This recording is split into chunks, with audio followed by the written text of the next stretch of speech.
Guild Wars 2 is a game that I've played a lot. And when I say a lot, I mean thousands of hours. You see, growing up, I played a lot of World of Warcraft. However, due to some financial uncertainties and some financial, unfortunate circumstances, I had to always cancel my sub, or I didn't always have access to being able to play WoW. And so, being someone who really likes MMOs, I would jump to Guild Wars 2 because it was buy to play. You paid for it once, and then you just had it forever. There was no subscription fees. You didn't have to pay monthly. And playing Guild Wars 2, to me, never felt like the budget option. And in the sense that it was budget friendly. It was the biggest bang for my buck that I've ever had in a game, and to this day it's still probably one of the best budget MMOs ever made. But I want to get rid of the stigma that budget means that they're cutting corners, because in my experience, Guild Wars 2 is probably one of the best put together MMO experiences I've ever played, and it's probably one of the best MMOs ever made, in the sense that it has everything that you would want out of an MMO. Unique, interesting story, it's got it. Unique, interesting characters and races, you got it. Unique locations, interesting questing that leads into something, it's got it. Dungeons, it has it. Mythic dungeons, technically it does, in the sense of like fractals, which change how the dungeon operates to some degree. So it has it. It has raids, it has gear progression, it has crafting, it has really good structured PvP. In my opinion, it's probably one of the most fun structured PvPs. It has open world PvP. So, like, on paper, it has every single thing you would want out of an MMO. It's got a huge world. It's not open world, so that's, like, kind of against it, but it's pretty open world in the sense that you can walk from one zone to the other. There is a loading screen, but you're still going from one zone to the other. Now, you can fast travel around, but only after you go there first to unlock the teleporter point. So it's kind of like unlocking the flight pass in World of Warcraft. And so, in that sense, it is a massive world. It still feels gigantic. And the world doesn't get overshadowed once you can just, like, teleport everywhere. Now, obviously, as you get the end game, and once you, like, do your map completion and stuff, at that point you are just teleporting all over the place. But you had to experience it in a fluid way first, in a very natural way. And then, of course, after you get so far, you can get mounts. And once you get the mounts, it opens up the game in a whole new way, because the mounts aren't static. They aren't just like, oh, you move 40% faster, 60% faster. Oh, now you can fly. They're like actively, interacting with the map. You have mounts that go faster on flat land. You have mounts that can climb and scale walls. You have mounts that can jump. You have mounts that can glide, but they can't really fly. You have mounts that can fly, but they can't fly for very long, and so on and so forth. And so it's this super dynamic mount system that's also really unique. It's something. Guild Wars 2 has had this for years, and then World of Warcraft introduces dragon riding, and to me that's not really a shocker, because Guild Wars 2 has taken inspiration from World of Warcraft in a way, but they've always upped the ante way before World of Warcraft would ever do anything with their ideas. And so what I mean by this is that Guild Wars 2 is the innovating MMO. It is the one that continuously tries new things and tries to make them unique and do them in unique ways. And they're the ones pushing the envelope. World of Warcraft is kind of stagnated a lot because it's trying to play it safe. And so when I go to play Guild Wars 2 now, not only do I have a much greater appreciation for the game, but also the game itself is, in my opinion, way more entertaining than World of Warcraft is currently. And, even though now I can afford to have the WoW subscription, since I'm not a teenager anymore and I'm an adult, even if I can afford the WoW sub, I feel like I would much rather put my money into Guild Wars 2, because Guild Wars 2 is a more complete experience. Guild Wars 2 doesn't have, ridiculous entry barriers, and Guild Wars 2 isn't a permanent treadmill. You see, at some point you reach the maximum level that your gear can be. So you reach that endpoint. However, there's horizontal progression. And so what do I mean by that?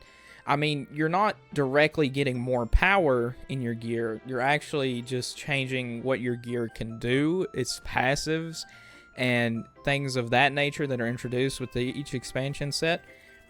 So it changes like the set bonuses, the passives, and you're trading one for the other, and sometimes the older one is still technically better. And so you can log out, take a 6-month break, come back, and all your gear is totally fine. Because I am not somebody that plays MMOs every single day. I play MMOs 2, maybe 3 times a week. Sometimes I take week breaks, sometimes I take month breaks. You know, at minimum, I'd say I'd probably play like 4 or 5 days out of a month if I'm like in my FPS phase, which I am right now. I'm playing Rainbow Six Siege and completely addicted again, unfortunately, despite the fact that that game has its own problems. That'll be a whole separate video. But I always come back to Guild Wars 2, and every time I come back to Guild Wars 2, I never have issues in the game. I've never had issues with performance. I've never had issues with the servers. I always have really good ping, really good latency. The combat is very fluid. It's this mix of action tab target that to me is not obnoxious, because in games like ESO, I think ESO is held back by the combat. I think it's extremely obnoxious. And in Guild Wars 2, it kind of just does it so well that when you go to play other games, it just feels so bad, because it's just so fluid and everything feels so good. And when you land your abilities in the right timing, when you dodge roll in the right timing, like everything feels so good in Guild Wars 2. Everything feels so polished and so refined. It's like if you went and got the dollar store brand of something, but it turned out the dollar store brand was higher quality than the name brand stuff. And that's what Guild Wars 2 is, because people say it's budget, which it is. It's super budget and it's super like cheap to play, yet it somehow is of higher quality than things that I would consider to pay for. And it's not a jab at the games that you pay for, like World of Warcraft. It doesn't mean that World of Warcraft itself is a bad game, but in my opinion, why would you play World of Warcraft and spend money when you can have a much more cohesive and good experience in something like Guild Wars 2? And so a lot of the problem players have in Guild Wars 2, a lot of the things that I hear people complain about, is they don't really have direction. They don't know what they're supposed to be doing in Guild Wars 2, because it is kind of sandboxy in the sense that there is no direct line to always increase your power. And so a lot of the end game in Guild Wars 2 kind of devolves into a couple different things. So there's a couple different end game points that I can point people into the direction of. So as far as your end game is concerned, there is raiding. You do raids because you want to get specific items for their cosmetics or their set bonus, or to sell to make money. And so raiding there's multiple reasons why you would do it, and sometimes it's just the challenge of it, because some raids are very difficult. And so, you know, once you complete them, you know, for a completionist, that would be the end of it. You beat the really hard raids. You know, there's always the treadmill of making money and growing your influence, and because money can be transferred into store points so that you can buy things in the in-game shop, it does translate to real-world value to do these raids. So a lot of people will look at that and they'll think of it in terms of kind of like RuneScape, where bossing is a way to make money, to, you know, buy bonds to continue membership, but also in the sense that you're also putting forth like real world value. You're getting real world value because your currency does hold some real world value. You can't get it out of the game, but you are getting value from it. And so to some people, there's the financial, the financial benefit of doing the raids. And the same thing is with fractals. So fractals, if you're a mythic raider, fractals will be what you go for. So if you're a mythic raider, a mythic dungeon enjoyer from World of Warcraft, you would want to do fractals, because fractals pretty much behave in the exact same way. The higher the fractal, the harder the modifiers, and the better the loot that drops. And you can obviously sell this loot for money. You can have it for cosmetic reasons. And, you know, you could have gear that has set bonuses that is, you know, The problem is that the base stats of the gear are always the same, but the sets, bonuses, and things like that are always different. So you could do the dungeons. You could do which they're not really dungeons because fractals aren't dungeons. They're separate from dungeons, but basically no one does the regular dungeons in Guild Wars 2. Everybody does fractals. So you want to do fractals. That's the mythic dungeons of Guild Wars 2, basically. And for those who want to do PvP, Guild Wars 2 is probably the best PvP in all MMOs as far as like ranked competitive PvP. Because you go into a ranked game, it's 2 teams versus each other, unlike ESO that has this 3-team garbage. And, you know, I don't even know how they calculate rating in a game like that. And you do have a rank that you can work for at the end of the throughout the season to get to by the end of the season. And so you do have this thing that you're working towards, and you do get rewards like you get Tomes of Knowledge, which can help you level up alts. You can get items that are cosmetic that you might want. You can get money, and so you can use that money to buy things like bank space, which is what I recommend a lot of people do, is they get their money and buy expansions on the bank, because that's kind of like the only thing that's really like getting Guild Wars 2 back, is that they don't really give you a lot of bank space, and it's more like the design philosophy of you kind of need a bank alt to carry all your garbage. And in my opinion, it's not that bad in comparison to something like World of Warcraft that essentially, you know, is a game that you pay $60 for, then you pay $15 a month, and then there's cash shop items.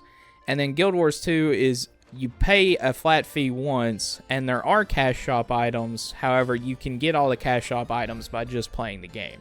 You can't do the same thing in World of Warcraft. And so when I think about WoW, I think it's just genuinely a very greedy business tactic. It's a very greedy implementation of these systems. And in Guild Wars 2, I think it's very fair, especially for a game that's not asking you to contribute with a monthly sub. There isn't even like a optional monthly membership like ESO Plus.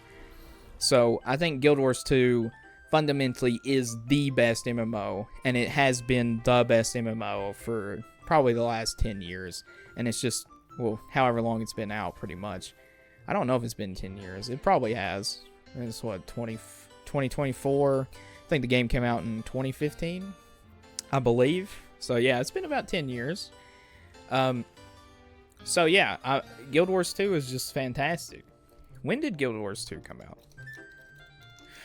When did Guild Wars 2 come out? 2012. Yeah, so it's been 12 years.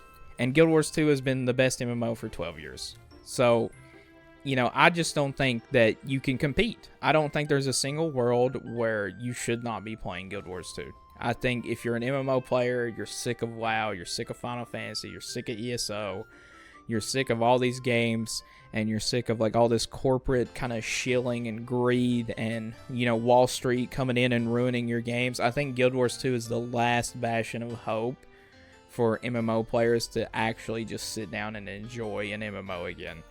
Now, that being said, there are some other MMOs I'd recommend this year, like Albion Online is still doing really well, Old School RuneScape is still pretty good, but I think out of all of them, Guild Wars 2 is definitely the one I recommend the most to play. And I definitely think if you haven't given it a good attempt to enjoy, I think you're doing yourself a great disservice. I think you should actually try and play the game.